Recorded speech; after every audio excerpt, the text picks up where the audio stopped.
भारत के राज्य आंध्र प्रदेश का तिरुपति बालाजी मंदिर, जिसे दुनिया का सबसे अमीर मंदिर माना जाता है। इस मंदिर में हर महीने 300 से 400 करोड़ रुपए का दान आता है और इस मंदिर की कुल संपत्ति 2.5 लाख करोड़ रुपए है, जो दुनिया के कई देशों के बजट से भी कहीं ज्यादा है। मंदिर के पास 11 टन से अधिक सोना जमा है, जिसमें 1000 किलोग्राम का स्वर्ण मुकुट, 2.5 टन का सोने का कवच और हजारों सोने के आभूषण शामिल हैं। लेकिन इतना ज्यादा संपत्ति होने के बावजूद क्यों यहाँ के भगवान वेंकटेश्वर को कर्ज में डूबा हुआ माना जाता है? यह मंदिर भारत का ऐसा मंदिर है जो अपने अनसुलझे और चौंकाने वाले रहस्यों के लिए प्रसिद्ध है। यहाँ ऐसे ऐसे चमत्कार होते हैं जो विज्ञान और मानव सोच से परे हैं। यह मंदिर भगवान विष्णु के एक अवतार वेंकटेश्वर को समर्पित है और कहा जाता है कि यहाँ जो मूर्ति है वह खुद से प्रकट हुई है। इस मूर्ति के रहस्य भी चौंकाने वाले हैं। मंदिर के गर्भगृह में हमेशा पंखा चलता रहता है, जिस कारण यहाँ का तापमान हमेशा 20 डिग्री सेल्सियस ही होता है। इसके बावजूद वेंकटेश्वर भगवान की मूर्ति से हमेशा पसीना बहता रहता है, जिसे पुजारी थोड़ी थोड़ी देर में पोंछते रहते हैं। और साथ ही जब इस मूर्ति को चंदन के लेप से नहलाया जाता है तो इसकी छाती पर माता लक्ष्मी की आकृति दिखती है। तो क्या है इसकी असली सच्चाई? क्यों यह मूर्ति इतनी चमत्कारी है? एक और चौंकाने वाली बात तो यह है कि मूर्ति का पिछला हिस्सा देखने की सख्त मनाही है। माना जाता है कि इसके पीछे से गुप्त सुरंगें हैं। 1937 में एक युवा पुजारी रामानुजाचार्य इस मूर्ति के पीछे गए और वहां उन्होंने जो देखा वह हैरान करने वाला था। आखिर उन्होंने ऐसा क्या देखा? इस मंदिर में मिलने वाले प्रसाद के पीछे भी एक बड़ी और रहस्यमयी कहानी छुपी हुई है। यहाँ हर दिन 3 लाख से 5 लाख लड्डू बनते हैं और सारे लड्डू का स्वाद और वजन एक समान होता है। परंतु उससे भी ज्यादा चौंकाने वाली बात तो यह है कि इस मंदिर में इस्तेमाल होने वाली सारी चीजें एक रहस्यमयी गांव से आती हैं, जो कि इस मंदिर से 23 किलोमीटर दूर है। लेकिन आज तक इस गांव में कोई नहीं जा पाया। आखिर इसके पीछे क्या रहस्य है? इस मंदिर में भगवान वेंकटेश्वर की मूर्ति के सामने एक दीपक 1000 वर्षों से जल रहा है, वह भी बिना तेल और बाती के। आखिर यह कैसे संभव है और किसने इस दीपक को जलाया? आगे जब मैं इस दीपक की सच्चाई बताऊंगा तो आप भी हैरान रह जाएंगे। अगर आप इस मंदिर में जाएंगे तो आपको एक प्रथा देखने को मिलेगी, वह है केश दान करने की। इस मंदिर में हर दिन हजारों श्रद्धालु अपने केश दान करते हैं, पर आखिर ऐसा क्यों? और चौंकाने वाली बात तो यह है कि वेंकटेश्वर भगवान की मूर्ति में लगा हुआ बाल असली है और कई हजार साल पुराना है। यह बाल न तो झड़ता है और न उलझता है। क्या यह विज्ञान है या कोई ऐसा चमत्कार जो हमारी समझ से परे है? अब सबसे मुख्य प्रश्न यह आता है कि मंदिर का निर्माण किसने और कब कराया? यह सबसे ज्यादा कठिन सवाल है जिसने इतिहासकारों को चौंका कर रख दिया है। 1987 में जब ASI यानी कि आर्कियोलॉजिकल सर्वे ऑफ इंडिया के इतिहासकारों ने इस मंदिर की उम्र पता करने के लिए कार्बन डेटिंग की, तो अचानक उनके सारे उपकरणों ने काम करना बंद कर दिया। तो क्या यह मंदिर अपने रहस्यों को सुरक्षित रखने के लिए खुद को बचाता है? इस मंदिर में की गई भविष्यवाणियां भी चौंकाने वाली हैं, जो आज सच हो रही हैं। माना जाता है कि मंदिर की कई ऐसी सच्चाइयां हैं जिन्हें आम लोगों से छिपाया जा रहा है। 2020 में नासा के प्रोजेक्ट गरुड़ के तहत तिरुपति पहाड़ियों का अध्ययन किया गया और इस विश्लेषण में उन्होंने जो पाया उसने नासा के वैज्ञानिकों को भी हैरान कर दिया। लेकिन इस रिपोर्ट को प्रकाशित करने से पहले ही बंद कर दिया गया। आखिर ऐसा क्या था उस रिपोर्ट में साल 2035 को लेकर जिसने सबको चौंका दिया? इस मंदिर के पास 11 टन से अधिक सोना है और वेंकटेश्वर भगवान की मूर्ति को पहनाया गया मुकुट ही 1000 किलोग्राम का है। लेकिन रहस्यमयी है इस मुकुट में लगी कृष्ण मणि, जो कि कोहिनूर से भी कहीं ज्यादा महंगी है। आखिर क्या है इस मणि की सच्चाई?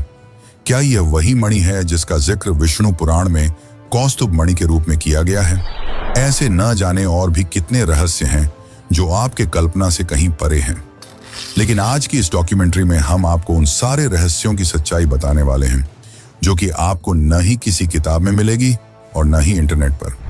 इस डॉक्यूमेंट्री में हम उतरेंगे इतिहास के उन अंधेरे कुओं में जिसका रहस्य आप सबसे छिपाया गया है। तो चलिए अब चलते हैं तिरुपति बालाजी की रहस्यमयी यात्रा पर। बोलिए जय तिरुपति बालाजी।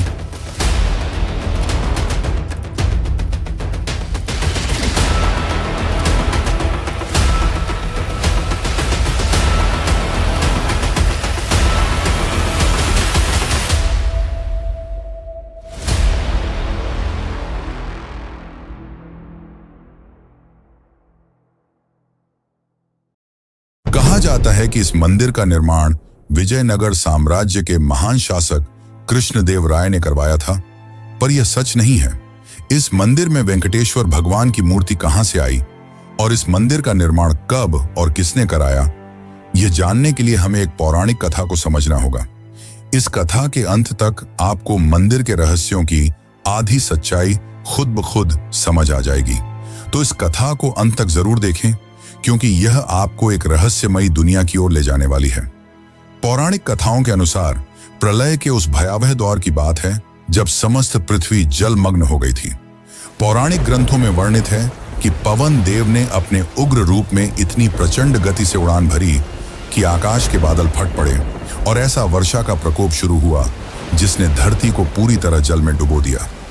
ऐसे में समस्त सृष्टि को संकट से उबारने के लिए भगवान विष्णु ने आदि वराह का अवतार धारण किया। उस दिव्य वराह ने अपने विशाल दांतों से संपूर्ण पृथ्वी को जल के गर्भ से बाहर निकाला और उसे पुनः स्थापित किया। इसके बाद सृष्टि पर पुनः जीवन का निर्माण करने के लिए ब्रह्मा जी ने विष्णु जी से अनुरोध किया कि वे यहीं रुकें, जिसके बाद विष्णु ने अपने वराह रूप को परिवर्तित कर एक नया दिव्य स्वरूप धारण किया। 4 भुजाओं वाला एक तेजस्वी स्वरूप जो साक्षात भगवान विष्णु का ही रूप था। इस स्वरूप में वे भूदेवी के साथ तिरुमला की पहाड़ियों पर निवास करने लगे। यहां उन्होंने मानव जाति को ध्यान योग और कर्म योग का ज्ञान देना शुरू किया। समय बीतता गया और कलयुग का आगमन हुआ। तब विष्णु इस लोक को छोड़ अपने बैकुंठ धाम वापस लौट गए, जिससे ब्रह्मा जी काफी चिंतित हो गए और उन्होंने नारद से अनुरोध किया कि वे श्री हरि विष्णु को वापस पृथ्वी पर लाएं। इसके बाद नारद जी गंगा किनारे पहुंचे। वहां उन्होंने देखा कि कुछ साधु गण एक गंभीर विषय पर चर्चा कर रहे थे। वे यह निर्णय नहीं कर पा रहे थे कि उनके यज्ञों का फल किस देवता को अर्पित किया जाए। तब नारद मुनि के सुझाव पर महर्षि भृगु ने त्रिदेव की परीक्षा लेने का निश्चय किया। सबसे पहले वे ब्रह्मा के पास गए, पर उस समय ब्रह्मा अपनी सृष्टि के निर्माण कार्य में व्यस्त थे, जिससे महर्षि काफी क्रोधित हुए और वहां से चले गए। जिसके पश्चात महर्षि शिव जी के पास पहुंचे। भगवान शिव ने जैसे ही महर्षि भृगु को देखा, वे प्रसन्न होकर उनका आलिंगन करने के लिए आगे बढ़े, किंतु भृगु ने उनके आलिंगन को स्वीकार करने से इनकार कर दिया और कहा, हे महादेव, आपने सदैव ही धर्म और वेदों की मर्यादाओं का उल्लंघन किया है। आप दुष्ट राक्षसों और असुरों को ऐसे वरदान देते हैं जिससे संपूर्ण सृष्टि को संकटों का सामना करना पड़ता है। इसीलिए मैं आपका आलिंगन स्वीकार नहीं कर सकता। ये सुनकर शिव क्रोधित हो उठे, किंतु माता पार्वती ने उन्हें शांत कर दिया। अंत में महर्षि भृगु बैकुंठ पहुंचे, जहां भगवान विष्णु शयन कर रहे थे और देवी लक्ष्मी उनके चरण दबा रही थी। भृगु ने क्रोध में आकर भगवान विष्णु की छाती पर जोरदार लात मारी, किंतु विष्णु ने शांत भाव से उठकर न केवल महर्षि से क्षमा मांगी, बल्कि उनके चरण दबाने लगे और पूछा, महर्षि, आपके कोमल चरणों को मेरे कठोर हृदय से चोट तो नहीं लगी? भगवान विष्णु की इस अद्भुत विनम्रता और सहनशीलता को देखकर महर्षि भृगु अत्यंत प्रसन्न हुए और उन्होंने घोषणा की कि अब से सभी यज्ञों का फल केवल भगवान विष्णु को ही प्राप्त होगा। इस घटना के बाद श्री हरि विष्णु ने तो भृगु को क्षमा कर दिया, पर इस अपमान से माता लक्ष्मी काफी क्रोधित हो उठी। उन्हें अपने पति का यह अपमान सहन नहीं हुआ और उन्होंने भगवान विष्णु से भृगु ऋषि को श्राप देने के लिए कहा, परंतु विष्णु तो धैर्य और क्षमा के सागर थे, इसलिए उन्होंने ऐसा नहीं किया। इसके परिणाम स्वरूप माता लक्ष्मी ने बैकुंठ लोक का त्याग कर दिया और तपस्या करने धरती लोक पर आ गईं। वे कोल्हापुर नामक स्थान पर ध्यान करने लगीं। इस बात से विष्णु जी अत्यंत दुखी हो गए। उन्हें बैकुंठ में सूनापन महसूस होने लगा। इसके पश्चात उन्होंने भी बैकुंठ को छोड़ दिया और धरती पर माता लक्ष्मी की खोज में निकल पड़े। वे घने जंगलों में भटकते, नदियों के तट पर बैठकर रोते, पर्वतों की चोटियों से पुकारते, किंतु लक्ष्मी का कहीं पता नहीं चला। थक हार कर वे वेंकटेश्वर पर्वत में एक वृक्ष के नीचे स्थित विशाल चींटी की बांबी के आश्रय में विश्राम करने लगे। उनकी यह दशा शिव और ब्रह्मा से देखी नहीं गई और उन्होंने उनकी सहायता करने का निश्चय किया। इसके बाद शिव जी और ब्रह्मा जी ने गाय और बछड़े का रूप धारण किया और माता लक्ष्मी के पास पहुंचे। माता लक्ष्मी ने उन दोनों को उस समय के शासक चोल राजा को सौंप दिया। राजा ने उन्हें अपने महल की पशुशाला में रखवा दिया और उनकी जिम्मेदारी एक चरवाहे को सौंप दी। कुछ दिनों तक दूध देने के बाद एक दिन वह गाय अचानक दूध देना बंद कर देती है। इसके बाद एक रहस्यमय घटना घटने लगती है। गाय रोजाना कुछ समय के लिए गायब हो जाती और लौटते समय उसका थन खाली मिलता। चरवाहा हैरान था। एक दिन उसने गाय का पीछा किया तो देखा कि वह तिरुमला की एक पहाड़ी पर स्थित विशाल चींटी की बांबी के पास जाकर अपना संपूर्ण दूध उसके अंदर उड़ेल देती है। जब उसने ध्यान से देखा तो आश्चर्यचकित रह गया। उस बांबी के भीतर स्वयं भगवान विष्णु विराजमान थे, जो उस दूध को पीकर अपनी भूख मिटा रहे थे। क्रोध में आकर चरवाहे ने गाय की ओर कुल्हाड़ी फेंकी। तभी एक चमत्कार हुआ। विष्णु तुरंत प्रकट हो गए और गाय को बचाने के प्रयास में कुल्हाड़ी उनके माथे पर जा लगी। तब श्री हरि विष्णु ने क्रोध में आकर उस चरवाहे को वहीं पर मृत्युदंड दिया। जब यह बात राजा को पता चली तो वे तुरंत वहां पहुंचे। तब विष्णु ने क्रोध में कहा, सेवक के पाप में उसके स्वामी की भी बराबर की हिस्सेदारी होती है। इस कारण मैं तुम्हें श्राप देता हूं कि तुम अपना बचा हुआ जीवन राक्षस की भांति व्यतीत करोगे। इस श्राप को सुनकर राजा अत्यंत भयभीत हो गए और उन्होंने विष्णु जी से क्षमा याचना की। तब विष्णु जी का क्रोध शांत हुआ और उन्होंने राजा को वरदान देते हुए कहा, हे राजन, तुम्हारा अगला जन्म आकाश राजा के रूप में होगा। तुम्हारी एक पुत्री होगी जिसका नाम पद्मावती होगा और उसका विवाह मेरे वेंकटेश्वर स्वरूप से होगा। फिर राजा चोल का आकाश राजा के रूप में पुनर्जन्म हुआ और उनके घर पद्मावती नाम की एक सुंदर कन्या का जन्म हुआ।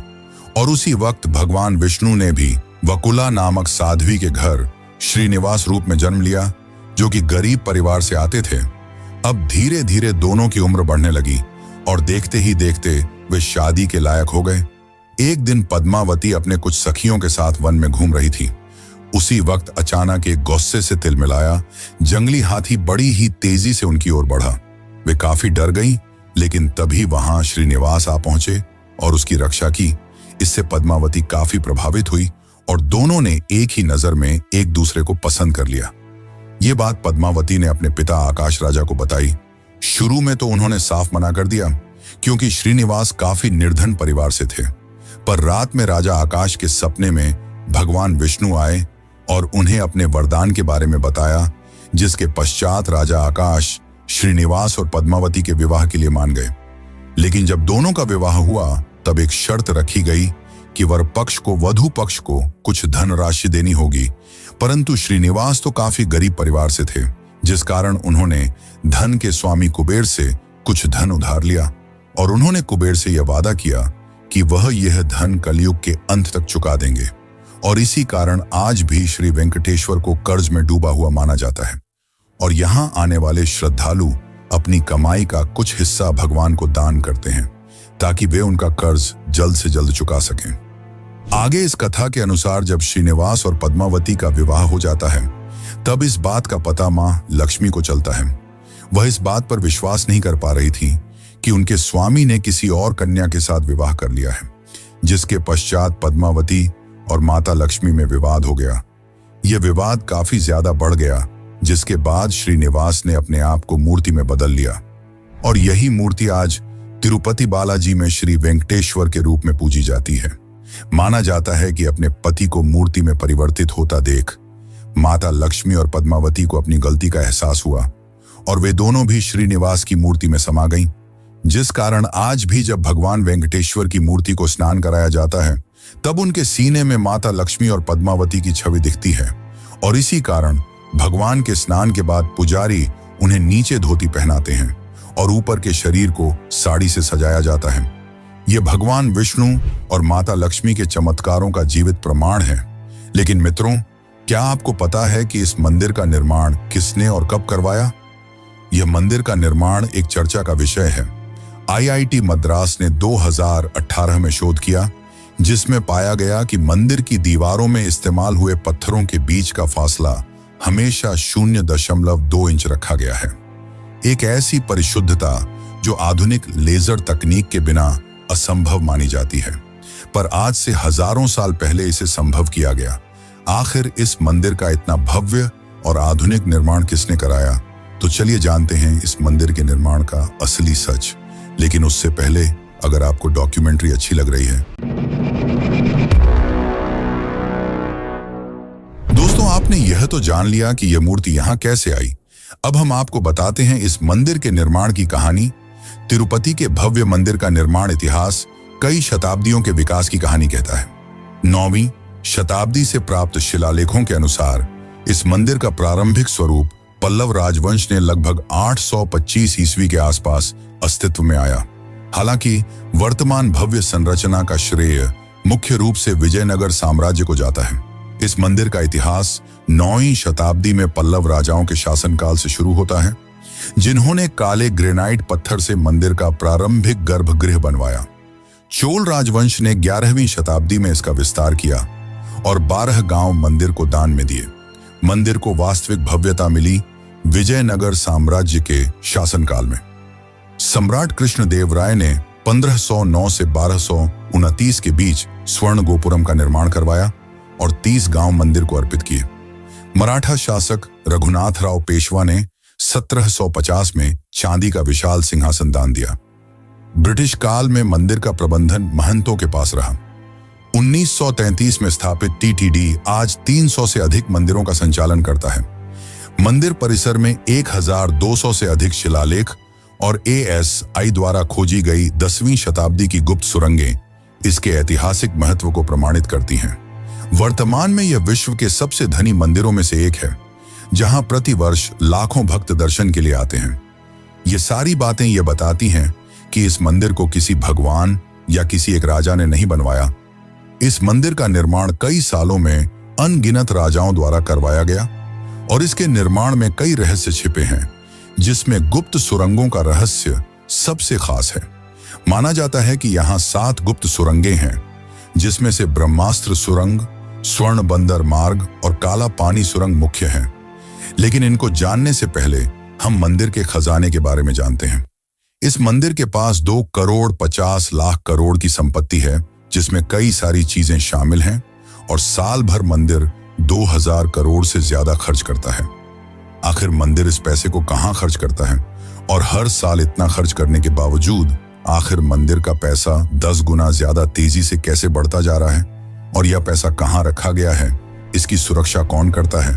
तो चलिए जानते हैं इन सभी सवालों के जवाब।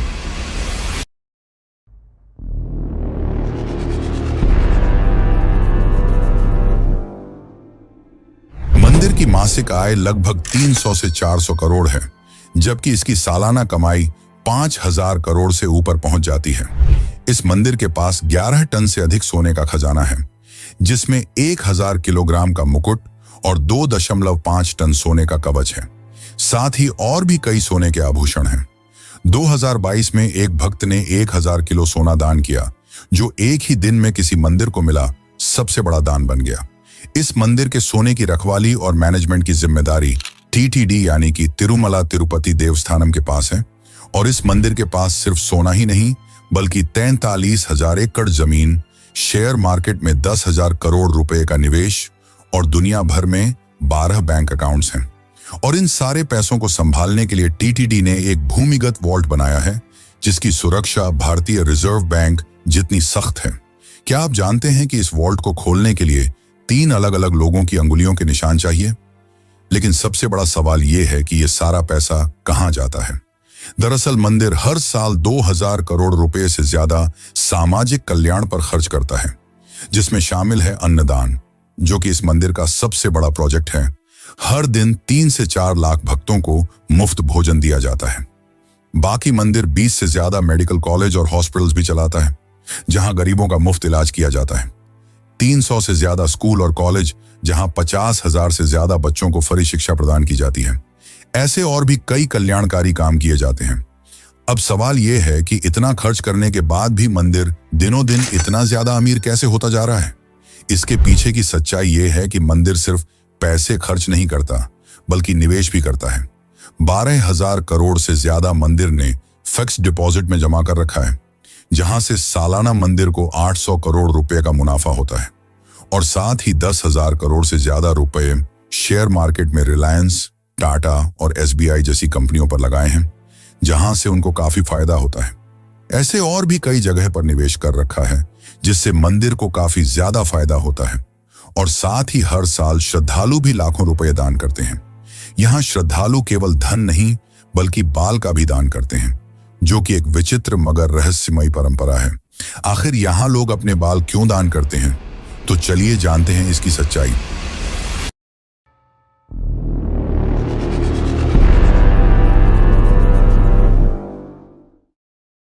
पौराणिक कथाओं के अनुसार जब उस चरवाहे ने भगवान विष्णु के सर पर कुल्हाड़ी मारी, जिससे उनके माथे में गहरी चोट आई और उनके बाल भी कट गए, और जब गंधर्व राजकुमारी नीला देवी ने यह देखा तो उन्होंने बिना कुछ सोचे समझे अपने लंबे खूबसूरत बाल काटकर विष्णु जी के सर पर जोड़ दिए। बाल एक स्त्री की बाहरी खूबसूरती का एक अहम हिस्सा होता है, लेकिन नीला देवी ने बिना कुछ सोचे अपने बाल विष्णु जी को दान कर दिए, जिससे विष्णु जी काफी प्रभावित हुए और यह घोषणा की कि जो भी तिरुपति में आकर अपने बाल दान करेगा उसकी सारी मनोकामनाएं पूर्ण होंगी। इस कारण वर्ष आज भी बड़ी संख्या में भक्त यहाँ आते हैं और अपने बाल दान करते हैं। माना जाता है कि यहाँ की वेंकटेश्वर भगवान की मूर्ति में जो बाल हैं वो नीला देवी के ही हैं, जो कि हजारों सालों से जिंदा हैं। ये ना तो झड़ते हैं और न ही उलझते हैं।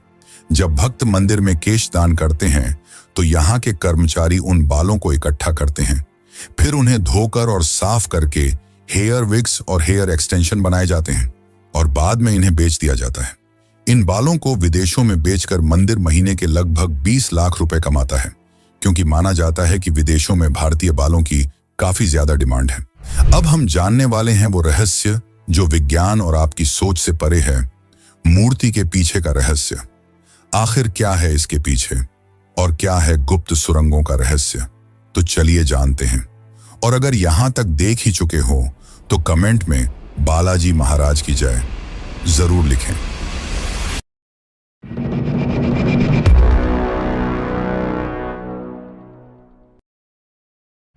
साल 1937 की वो भयावह रात, जब एक युवा पुजारी रामानुजाचार्य ने जिज्ञासावश मूर्ति के पीछे झांकने की कोशिश की। अगले ही दिन उसकी आंखों की रोशनी चली गई और जुबान लकवाग्रस्त हो गई। आज भी मंदिर के रिकॉर्ड्स में यह घटना दिव्य शाप के रूप में दर्ज है। क्या यह सच में कोई अलौकिक घटना थी, या फिर मूर्ति के पीछे छुपा है कोई ऐसा रहस्य जिसे मानव आंखें नहीं देख सकती? इसे लेकर वाल्मीकि रामायण में एक चौंकाने वाला तथ्य मिलता है, जिसके अनुसार मूर्ति का पिछला हिस्सा ब्रह्मांडीय ऊर्जा का केंद्र है। इसे वैकुंठ का द्वार कहा गया है, जहां से आध्यात्मिक और भौतिक संसार जुड़ते हैं। मंदिर के वरिष्ठ पुजारी श्रीनिवासाचार्य ने 2018 में एक इंटरव्यू में बताया, रात के समय जब मैं अकेले गर्भगृह में होता हूं तो मूर्ति के पीछे से किसी के सांस लेने की आवाज सुनाई देती है, जैसे कोई जीवित हो। इसके साथ ही 2005 में एक पुजारी ने दावा किया कि उसने मूर्ति के पीछे एक नीली रोशनी देखी। और फिर 2011 में इंफ्रारेड कैमरा लगाने की कोशिश की गई, लेकिन वो अचानक फेल हो गया। 2019 में IIT मद्रास के वैज्ञानिकों ने एक चौंकाने वाला खुलासा किया, जिसके अनुसार मूर्ति का पिछला हिस्सा रेडियो एक्टिव गुण दिखाता है, जिस कारण जब मूर्ति पर लाइट पड़ती है तो वहां अजीब तरंगें गूंजती हैं। पर यह केवल एक थ्योरी है। इसकी असली सच्चाई विज्ञान आज भी नहीं समझ पाया, लेकिन धर्म ग्रंथों के अनुसार यहां दूसरे लोक में जाने के लिए कई गुप्त सुरंगें हैं। जनवरी 2022 रात के 2 बजे जब ASI की एक टीम ने मंदिर के नीचे गुप्त सुरंग का दरवाजा खोला तो उनके सामने जो हुआ वह आज भी राज का विषय है। जैसे ही उन्होंने अंदर कदम रखा, सभी टॉर्च एक साथ बंद हो गए और उनके रेडियो डिवाइस से एक अजीब सी सिसकी की आवाज आई। अगले ही पल टीम लीडर डॉक्टर रवि ने खुदाई रोकने का आदेश दे दिया। क्या उन्होंने वहां कोई अलौकिक शक्ति देखी थी, या फिर कोई ऐसा प्राचीन रहस्य जिसे दबाना जरूरी था? धर्मशास्त्रों के अनुसार यहाँ 7 सुरंगें हैं, जिसमें से 3 मुख्य हैं। पहली, ब्रह्मास्त्र सुरंग। माना जाता है कि इस सुरंग के अंत में एक ऐसा शक्तिशाली अस्त्र है जिसे इस्तेमाल करने वाला सबसे ज्यादा शक्तिशाली बन जाएगा। 1993 में ब्रिटिश इंजीनियरों ने इसे खोजने की कोशिश भी की थी, लेकिन उस खोज के दौरान 5 इंजीनियर रहस्यमयी रूप से गायब हो गए, जिसके बाद उन्होंने यह खोज रोक दी। दूसरी सुरंग है स्वर्ण बंदर मार्ग। माना जाता है कि विजयनगर साम्राज्य के राजा कृष्णदेव राय ने यहां 500 टन सोना छिपाया था, और जब 2018 में ग्राउंड पेनेट्रेटिंग रडार सर्वे किया गया तो यहां कई अकल्पनीय और अद्भुत धातुएं मिली। अब तीसरी सुरंग, जिसे काला पानी सुरंग कहा जाता है, इसके अंदर एक अज्ञात काले पानी जैसा तरल पदार्थ भरा हुआ है, जिसकी 2001 में सैंपल लिया गया, और जब लैब टेक्नीशियन ने इसकी जांच करने की कोशिश की तो उनकी आंखों की रोशनी चली गई। आखिर ऐसा कैसे हुआ? तिरुपति बालाजी की रहस्यमयी कहानियां यहीं समाप्त नहीं होती। असली चौंकाने वाला रहस्य तो भगवान की मूर्ति से निरंतर बहने वाला पसीना है। मंदिर परिसर में पंखे लगातार चलते रहते हैं, क्योंकि बालाजी की मूर्ति से निरंतर गर्मी निकलती रहती है। इसी कारण मूर्ति हमेशा पसीने से तर रहती है। पुजारी नियमित रूप से मूर्ति को कपड़े से पोंछते रहते हैं, परंतु कुछ ही देर में मूर्ति फिर से पसीने से भीग जाती है। इसके अलावा मूर्ति से समुद्र की लहरों जैसी गूंजती आवाजें सुनाई देती हैं, जिसे भक्त मूर्ति के जीवंत होने का प्रमाण मानते हैं। स्थानीय मान्यता के अनुसार बालाजी के चरणों से वैकुंठ की पवित्र नदी विरजा प्रवाहित होती है। मंदिर परिसर में स्थित भावी कुआं भी इसी नदी से जुड़ा हुआ माना जाता है। ये सभी चमत्कारिक तथ्य भक्तों के विश्वास को और दृढ़ करते हैं कि यहाँ स्वयं भगवान विष्णु निवास करते हैं, जिस कारण तिरुपति को कलयुग का वैकुंठ कहा जाता है। इन सबके अलावा सबसे ज्यादा चौंकाने वाली बात तो यह है कि बालाजी की मूर्ति के सामने हजारों वर्षों से एक दीपक निरंतर जल रहा है, वो भी बिना किसी तेल और बाती के। आखिर इसके पीछे क्या सच्चाई है, और क्या है उस अद्भुत गांव का रहस्य जहां से बालाजी मंदिर की सामग्री आती है, लेकिन आज तक उस गांव तक कोई नहीं पहुंच पाया? आखिर ऐसा क्यों? तो चलिए जानते हैं उस रहस्य को जो आपको होश उड़ा देगा।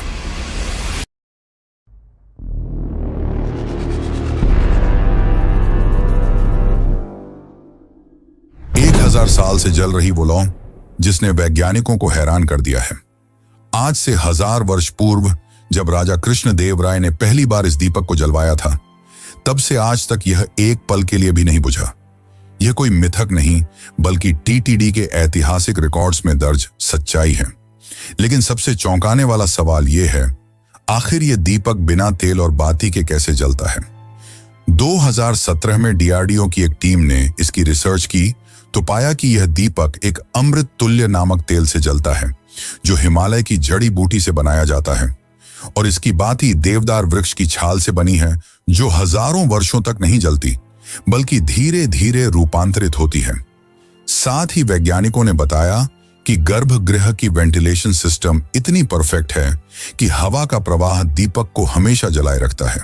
क्या यह भगवान की लीला है, या फिर प्राचीन भारत की कोई दिव्य तकनीक जिसे आज भुला दिया गया है?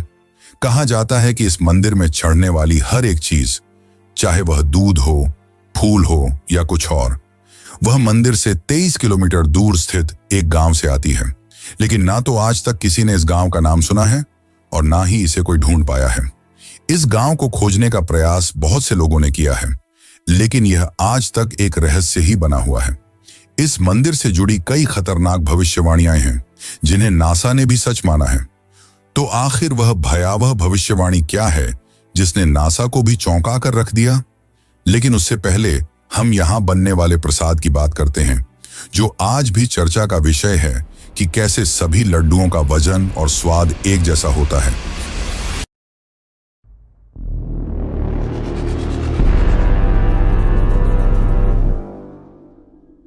तिरुपति मंदिर में प्रसिद्ध लड्डू प्रसाद की कहानी बहुत ही अद्भुत है।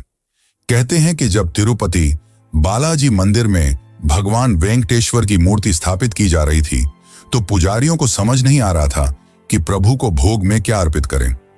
उसी समय एक बूढ़ी मां लड्डू का थाल लेकर आई और कहा कि यह लड्डू की थाली प्रथम नैवेद्य के रूप में स्वीकार करें।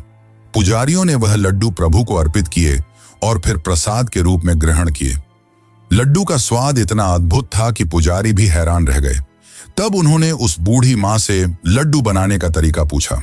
बूढ़ी मां ने लड्डू बनाने का तरीका बताया और कुछ ही पलों में वहां से अंतर्ध्यान हो गई। इस घटना के बाद माना गया कि खुद देवी लक्ष्मी ने प्रसाद का संकेत देने के लिए सहायता की थी। तब से यह लड्डू तिरुपति बालाजी में बनाए जाने लगे। यह तो हो गई प्रसाद की बात। अब करते हैं उस भविष्यवाणी की बात जिसने नासा को भी चौंका दिया।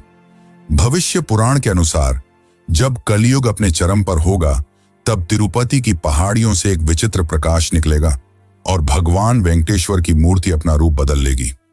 2018 की नासा की गोपनीय रिपोर्ट में पाया गया कि तिरुपति पर्वत के नीचे एक अज्ञात ऊर्जा स्रोत सक्रिय हो रहा है जो हर साल 0.3% की दर से बढ़ रहा है।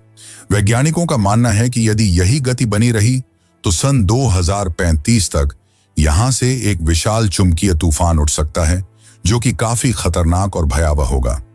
2020 में नासा के प्रोजेक्ट गरुड़ के तहत तिरुपति पहाड़ियों का अध्ययन किया गया, जिसके लीक हुए दस्तावेजों के अनुसार यहां की चट्टानों में एक अज्ञात धातु मिली जो अंतरिक्ष में पाए जाने वाले उल्कापिंडों जैसी है। भूकंप मापी यंत्रों ने प्रतिदिन 3 बार एक अजीब सी ध्वनि दर्ज की जो ओम की ध्वनि से मिलती जुलती है। और सबसे चौंकाने वाली बात तो यह है कि पर्वत के नीचे एक विशाल गुफा है जिसमें कोई जीवित ऊर्जा स्रोत स्पंदित हो रहा है।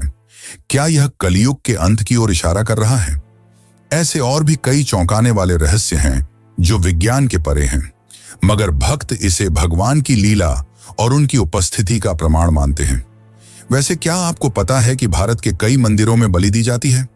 यहां मैं पशु बलि की नहीं, मानव यानी इंसानों की बलि की बात कर रहा हूं। और 2019 का वो चौंकाने वाला हादसा जब कामाख्या मंदिर में एक बुजुर्ग महिला का कटा हुआ सिर मिला, तो आखिर इसकी क्या सच्चाई है? क्यों इस मंदिर को तांत्रिकों की राजधानी कहा जाता है? अगर आप भी इसकी सच्चाई जानना चाहते हैं तो चैनल पर जाकर यह वीडियो जरूर देखें। धन्यवाद।